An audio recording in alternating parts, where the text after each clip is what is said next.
জিন্দাবাদ,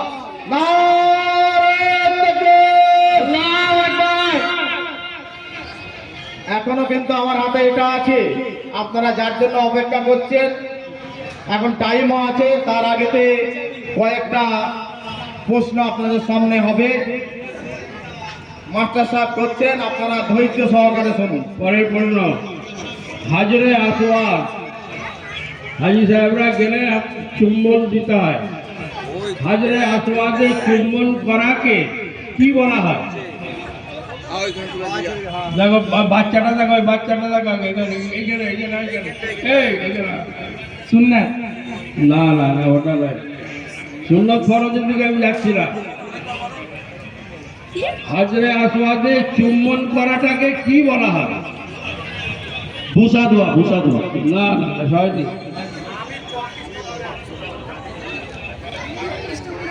একটু তাড়াতাড়ি রাখেন। ওই জন্য সবাইকে দিতে হয়। দিতে হয় তো সবাই জানে, কিন্তু কথা হলো কি বলা হয়? চুম্বন দেওয়াটাকে কি বলা হয়? তার নাম থাকতে আছে কিছু, যেমন কাবা শরীফ প্রদক্ষিণ করা, কাবা শরীফ তোয়াফ করা কাকে বলে? ঘোড়াকে। সেরকম কিছু একটা নাম আছে, ওয়াজিব। না না না, ওয়াজিব সুন্নত বলছিল। আসসালাম। হ্যাঁ, সঠিক উত্তর। কে বললেন? আপনার প্রশ্নের উত্তর সঠিক। ইস্তিলাম বলা হয়, ইস্তিলাম।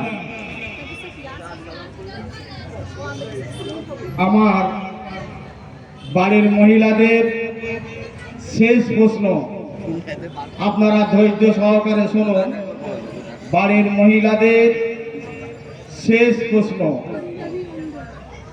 আমাদের নবীর হুজুর সাল্লাল্লাহু আলাইহি সাল্লামের স্ত্রী আম্মাজানদের মধ্যে সবচাইতে ধনী এবং সবচাইতে শিক্ষিত ট্যালেন্ট কোন স্ত্রী ছিলেন? এই দুইজনের নাম লিখে আপনারা তাড়াতাড়ি পাঠিয়ে দিন বাচ্চাদের হাত দিয়ে। শেষ প্রশ্ন, একদম সহজ।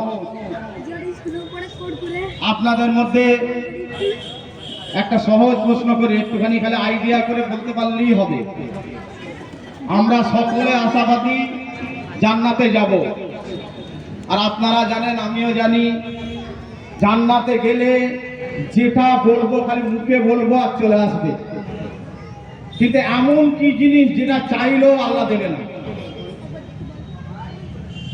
একদম সহজ প্রশ্ন, একটু আইডিয়া করেন। হবে বাচ্চা গেছে, মৃত্যু। একদম সঠিক উত্তর। নারায়ে তাকবীর। মৃত্যু, মৃত্যুর জন্য যদি কান্নাকাটিও বলতে আল্লাহ করেন, তো মৃত্যু আর হবো না, মৃত্যু একবারই হবে দুনিয়াতে।